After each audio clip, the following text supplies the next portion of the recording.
ಧನುಸ್ಸು ರಾಶಿ ಆರೋಗ್ಯದ ಬಗ್ಗೆ ಸ್ವಲ್ಪ ಗಮನವನ್ನು ಕೊಡಿ. ಆರೋಗ್ಯದಲ್ಲಿ ದೊಡ್ಡ ಮಟ್ಟದ ಏರಿಳಿತಗಳು ಆಗುವಂತಹ ಸೂಚನೆಗಳು ಕಾಣ್ತಾ ಇದೆ.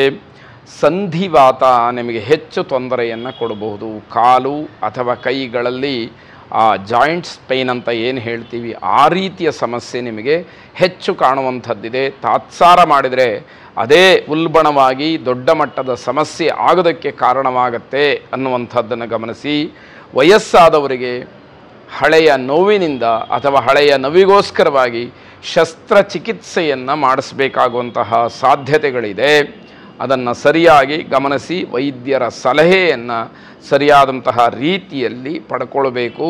ವೈದ್ಯರ ಸಲಹೆ ಮೇರೆಗೆ ಶಸ್ತ್ರಚಿಕಿತ್ಸೆಯನ್ನು ಮಾಡಿಸ್ಕೊಳ್ಳಿ. ಯಾವುದೇ ರೀತಿಯ ಆಲೋಚನೆಗಳು ಬೇಡ, ನಿಮ್ಮ ಆರೋಗ್ಯವೇ ಮುಖ್ಯ ಅನ್ನುವಂಥದ್ದು. ದೂರದೂರಿಗೆ ಪ್ರಯಾಣವನ್ನು ಮಾಡುವಂತಹ ಸಾಧ್ಯತೆಗಳಿರುತ್ತೆ. ಆದರೆ ಈ ದಿವಸ ಪ್ರಯಾಣವನ್ನು ಮಾಡಬೇಡಿ ಅನ್ನುವಂಥದ್ದು ಸಲಹೆಯಾಗಿರುತ್ತೆ. ಮೃತ್ಯುಂಜಯನನ್ನು ವಿಶೇಷವಾಗಿ ಪ್ರಾರ್ಥನೆ ಮಾಡಿ. ಮೃತ್ಯುಂಜಯಾಯ ರುದ್ರಾಯ ನೀಲಕಂಠಾಯ ಶಂಭವೇ ಅಮೃತೇಶಾಯ ಶರ್ವಾಯ ಮಹಾದೇವಾಯ ತೇ ನಮಃ ಎಂಬ ಪ್ರಾರ್ಥನೆ ನಿಮ್ಮದಾಗಿರಲಿ. ಶುಭವಾಗಿ. ಮಕರ ರಾಶಿ, ನಿಮ್ಮ ಎಲ್ಲ ಸ್ವಭಾವದಿಂದ ಮನೆಯವರೂ ಕೂಡ ನಿಮ್ಮನ್ನು ನಿರ್ಲಕ್ಷ್ಯ ಮಾಡ್ತಾರೆ. ಮನೆಯಲ್ಲಿ ಯಾರ ಜೊತೆಯಲ್ಲೂ ಕೂಡ ಹೊಂದಾಣಿಕೆ ಇಲ್ಲದೇ ಇರತಕ್ಕಂಥದ್ದು, ಮನಸ್ಸಿಗೆ ಸಮಾಧಾನ ಇಲ್ಲದೇ ಇರತಕ್ಕಂತಹದ್ದು ಈ ದಿವಸದಲ್ಲಿ ನೋಡಬೇಕಾಗತ್ತೆ. ನಿಮ್ಮ ಸ್ವಭಾವ, ನಿಮ್ಮ ವರ್ತನೆಯೂ ಕೂಡ ಹಾಗೇ ಇರುತ್ತೆ. ಹಾಗಾಗಿ ಮನೆಯವರೆಲ್ಲರೂ ಕೂಡ ಅಂತರವನ್ನು ಕಾಪಾಡಿಕೊಳ್ತಾರೆ, ದೂರದಲ್ಲಿ ಉಳಿದು ಬಿಡ್ತಾರೆ. ಯಾರು ನಿಮ್ಮ ಸಹಾಯಕ್ಕಾಗಲಿ ನಿಮ್ಮ ಕಾಳಜಿಗಾಗಲಿ ಬರುವುದಿಲ್ಲ ಅನ್ನುವಂತಹ ಅರ್ಥ. ನಿಮಗೆ ಅಪಖ್ಯಾತಿ ಬರತಕ್ಕಂತಹ ದಿವಸ ಇದು. ಅಂದರೆ ಏನೋ ಕೆಟ್ಟ ಹೆಸರು ನಿಮಗೆ ಬರುತ್ತೆ. ನೀವು ಮಾಡತಕ್ಕಂತಹ ಕೆಲಸದಿಂದ ನಿಮಗೆ ಯಾವುದೋ ಒಂದು ರೀತಿಯ ಅಪಕೀರ್ತಿ ಬರುವಂತಹ ಸಾಧ್ಯತೆಗಳು ಹೆಚ್ಚಾಗಿರುತ್ತೆ. ಮನೆಯ ಸಂತೋಷದ ವಿಚಾರದಲ್ಲಿ ಕೆಲ ವಿಚಾರಗಳಲ್ಲಿ ನೀವು ರಾಜಿ ಆಗ್ತಕ್ಕಂಥದ್ದು ಒಳ್ಳೆಯದು. ಎಲ್ಲರಿಗೂ ಅದು ಖುಷಿಯನ್ನು ಕೊಡುತ್ತೆ, ಸಮಾಧಾನವಾಗುತ್ತೆ ಅಂತಾದರೆ ಆ ವಿಷಯದಲ್ಲಿ ನೀವು ಸೋಲುವಂಥದ್ದು ಬಹಳ ಒಳ್ಳೆಯದು. ಮನೆಯವರ ಮನಸ್ಸನ್ನು ಗೆಲ್ಲುವಂಥದ್ದು ಬಹಳ ಒಳ್ಳೆಯದಾಗಿರುತ್ತೆ. ಮಕ್ಕಳ ಮುಂದಿನ ವಿದ್ಯಾಭ್ಯಾಸಕ್ಕೆ ಅನುಕೂಲವಾಗಿರತಕ್ಕಂತಹ ದಿವಸ, ಅದು ಬಹಳ ಮುಖ್ಯವಾದಂತಹ ಒಂದು ಘಟ್ಟ. ಆ ರೀತಿ ಅನುಕೂಲ ಆಗುತ್ತೆ ಅನ್ನೋದಾದರೆ ಬೇರೆಯವರು ಹೇಳಿದ್ದನ್ನು ಕೇಳೋದ್ರಲ್ಲಿ ಏನೂ ತಪ್ಪಿಲ್ಲ ಅಂತ ಹೇಳಿ ಭಾವಿಸಬೇಕು. ನಿಮ್ಮ ಕುಲದೇವತೆಯನ್ನು ಪ್ರಾರ್ಥನೆ ಮಾಡಿ, ವಿಶೇಷವಾಗಿ ಆಂಜನೇಯ ಸ್ವಾಮಿಯನ್ನು ಪ್ರಾರ್ಥನೆ ಮಾಡಲೇಬೇಕಾದಂತಹ ದಿವಸ ಇದು ಅಂತ ಹೇಳಬೇಕು. ಮನೋಜವಂ ಮಾರುತತುಲ್ಯ ವೇಗಂ ಜಿತೇಂದ್ರಿಯಂ ಬುದ್ಧಿಮತಾಂ ವರಿಷ್ಠಂ ವಾತಾತ್ಮಜಂ ವಾನರಯೂಥ ಮುಖ್ಯಂ ಶ್ರೀರಾಮದೂತಂ ಶಿರಸಾ ನಮಾಮಿ ಎಂಬ ಪ್ರಾರ್ಥನೆ ನಿಮ್ಮದಾಗಿರಲಿ. ಶುಭವಾಗಿ. ಕುಂಭರಾಶಿ, ಹಣಕಾಸಿನ ವಿಚಾರದಲ್ಲಿ, ವ್ಯಾವಹಾರಿಕವಾದಂತಹ ವಿಚಾರದಲ್ಲಿ ತುಂಬ ಜಾಗ್ರತೆಯನ್ನು ವಹಿಸಬೇಕು. ಹಣಕಾಸನ್ನು ಕಳ್ಕೊಳ್ತಕ್ಕಂತಹ ಅಥವಾ ಹಣಕಾಸಿಗೋಸ್ಕರವಾಗಿ ಜಗಳವನ್ನು ಮಾಡಿಕೊಳ್ಳಬೇಕಾದಂತಹ ಪರಿಸ್ಥಿತಿ ಒದಗಿ ಬರಬಹುದು. ಬೇರೆಯವರಿಗೆ ಕೊಡಿಸಿದ್ದಂತಹ ಸಾಲದಿಂದ ತೊಂದರೆ ಮಾಡಿಕೊಳ್ತೀರಿ. ಯಾರೋ ಒಂದು ಕಷ್ಟದಲ್ಲಿದ್ದೀನಿ ಅಂತ ಹೇಳಿ ನಿಮ್ಮನ್ನು ಕೇಳಿರ್ತಾರೆ.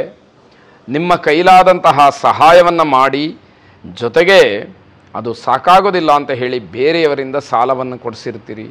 ಆ ಸಾಲ ನಿಮಗೆ ಶೂಲವಾಗ್ತಕ್ಕಂಥದ್ದು, ಆ ಒಂದು ತಪ್ಪಿಗೆ ನೀವು ಕಾರಣರಾಗ್ತಕ್ಕಂಥದ್ದಾಗುತ್ತೆ. ಅದರಿಂದ ನಿಮಗೆ ತೊಂದರೆಯಾಗುವಂಥದ್ದಿದೆ. ಈ ವಿಷಯಕ್ಕೋಸ್ಕರವಾಗಿ ದೊಡ್ಡ ಮಟ್ಟದ ಗಲಾಟೆಯನ್ನು ಮಾಡಿಕೊಳ್ಬಹುದು.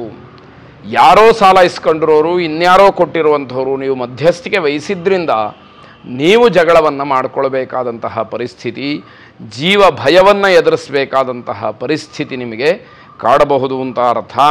ಬುದ್ಧಿವಂತಿಕೆಯಿಂದ ಬಗೆಹರಿಸ್ಕೊಳ್ತಕ್ಕಂಥದ್ದು ಬಹಳ ಒಳ್ಳೆಯದು. ಜಗಳ ಇದು ಯಾವುದಕ್ಕೂ ಮದ್ದಲ್ಲ. ಜಗಳವನ್ನು ಮಾಡಿದರೆ ಎದುರಾಳಿಗಳ ಜೊತೆಯಲ್ಲಿ ಸ್ಪರ್ಧಿಸ್ತಕ್ಕಂತಹ ಶಕ್ತಿ ಸಾಮರ್ಥ್ಯಗಳು ನಿಮಗೆ ಈಗಿನ ದಿನಮಾನದಲ್ಲಿ, ಈಗಿನ ವಾತಾವರಣದಲ್ಲಿ ಇಲ್ಲ ಅನ್ನುವಂಥದ್ದನ್ನು ಸ್ಪಷ್ಟಪಡಿಸಬೇಕಾಗಿರ್ತಕ್ಕಂಥದ್ದು. ಗಣಪತಿಯನ್ನು ಪ್ರಾರ್ಥನೆ ಮಾಡಿ, ಎಲ್ಲವೂ ಕೂಡ ನಿರ್ವಿಘ್ನವಾಗಿ ನಡೆಯಲಿ ಅಂತಕ್ಕಂತಹ ಪ್ರಾರ್ಥನೆ ನಿಮ್ಮದಾಗಿರಲಿ. ಶುಭವಾಗಿ. ಕೊನೆಯದಾಗಿ ಮೀನರಾಶಿ, ಈ ದಿವಸ ನಿಮ್ಮ ಬುದ್ಧಿವಂತಿಕೆ ಏನಿದೆ ಅದು ನಿಮ್ಮನ್ನು ಎತ್ತರದ ಸ್ಥಾನಕ್ಕೆ ಕರ್ಕೊಂಡು ಹೋಗ್ತಕ್ಕಂಥದ್ದು. ಇದರ ಅರ್ಥ ನಿಮಗೆ ಹೆಚ್ಚಿನ ಗೌರವ, ಬೆಲೆ, ಮಾನ್ಯತೆ ಅನ್ನುವಂಥದ್ದು ಸಮಾಜದಲ್ಲಿ 4 ಜನ ಗಣ್ಯರ ಮಧ್ಯದಲ್ಲಿ ಸಿಕ್ಕುವಂಥದ್ದಾಗತ್ತೆ. ಮಹಿಳೆಯರಿಗೆ ಆರ್ಥಿಕವಾಗಿ ಲಾಭ ಇರತಕ್ಕಂತಹ ದಿವಸ. ನಿಮ್ಮ ವ್ಯಾವಹಾರಿಕ ಉದ್ಯೋಗದ ಜೊತೆಗೆ ಮನೆಯಲ್ಲೂ ಕೂಡ ನೀವೊಂದಷ್ಟು ಗೌರವ ಸಂಪಾದನೆಗೆ ಕಾರಣರಾಗ್ತೀರಿ ಅಂತಕ್ಕಂತಹದ್ದು. ದೂರದಲ್ಲಿರ್ತಕ್ಕಂತಹ ಪ್ರತಿಭೆಗಳನ್ನು ಗುರುತು ಮಾಡಬೇಕು, ಪ್ರೋತ್ಸಾಹ ಮಾಡಬೇಕು. ನಮ್ಮಂತೆಯೇ ಅವರು ಸಮಾಜದಲ್ಲಿ ಉತ್ತಮವಾದಂತಹ ಹೆಸರನ್ನು ಪಡಿಬೇಕು ಅನ್ನುವಂತಹ ಭಾವನೆ ನಿಮಗೆ ಬರಬೇಕು. ಆಗ ಯುವ ಪೀಳಿಗೆಯನ್ನು ಪ್ರೋತ್ಸಾಹ ಮಾಡಿದಂತಹದ್ದು, ಅವರಿಗೆ ಉತ್ತೇಜನವನ್ನು ಕೊಟ್ಟಂತಹ ಒಂದು ಧನಾತ್ಮಕವಾದಂತಹ ಶಕ್ತಿ, ಅದರಿಂದ ಪ್ರಾಪ್ತವಾದಂತಹ ಒಂದು ಗೌರವ ನಿಮಗೆ ಸಂದಾಯವಾಗುತ್ತೆ. ಹಲವಾರು ಜನ ನಿಮ್ಮನ್ನು ಅಭಿನಂದಿಸ್ತಾರೆ.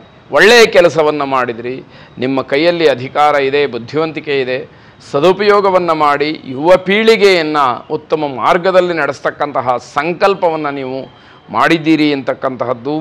ಗಂಡ ಹೆಂಡತಿಯರ ಮಧ್ಯೆ ಜಗಳಕ್ಕೆ ಅವಕಾಶ ಇದೆ. ಜಗಳ ಆಡುವಂಥದ್ದು ಖಂಡಿತವಾಗಿ ಬೇಡ. ನಿಮ್ಮ ವೈಯಕ್ತಿಕವಾದಂತಹ ವರ್ಚಸ್ಸು ಈ ದಿವಸ ಹೆಚ್ಚಾಗೋದಕ್ಕೆ ಅವಕಾಶ ಇದೆ. ಏನೋ ಒಂದು ಹೆಸರು ಮಾಡಿದ್ದೀರಿ ಇಲ್ಲಿವರೆಗೆ, ಅದಕ್ಕಿಂತಲೂ ಮಿಗಿಲಾದಂತಹ ಒಂದು ಸ್ಥಾನ, ಮಾನ ಎಲ್ಲವೂ ಕೂಡ ನಿಮಗೆ ಸಿಕ್ಕುವಂಥದ್ದಾಗತ್ತೆ. ಆದಿತ್ಯನನ್ನು ಪ್ರಾರ್ಥನೆ ಮಾಡಿ. ಬ್ರಹ್ಮಸ್ವರೂಪಮುದಯೇ ಮಧ್ಯಾಹ್ನೇತು ಮಹೇಶ್ವರ ಅಸ್ತಮಾನೆ ಸ್ವಯಂ ವಿಷ್ಣುಸ್ತ್ರೈಮೂರ್ತಿರ್ದಿವಾಕರ ಎಂಬತಕ್ಕಂತಹ ಪ್ರಾರ್ಥನೆ ನಿಮ್ಮದು ಆಗಿರಲಿ. ಎಲ್ಲ ರೀತಿಯಿಂದಲೂ ಕೂಡ ಆ ಆದಿತ್ಯ ನಿಮ್ಮನ್ನು ಕಾಪಾಡಲಿ, ರಕ್ಷಣೆ ಮಾಡಲಿ. ಶುಭವಾಗಿ.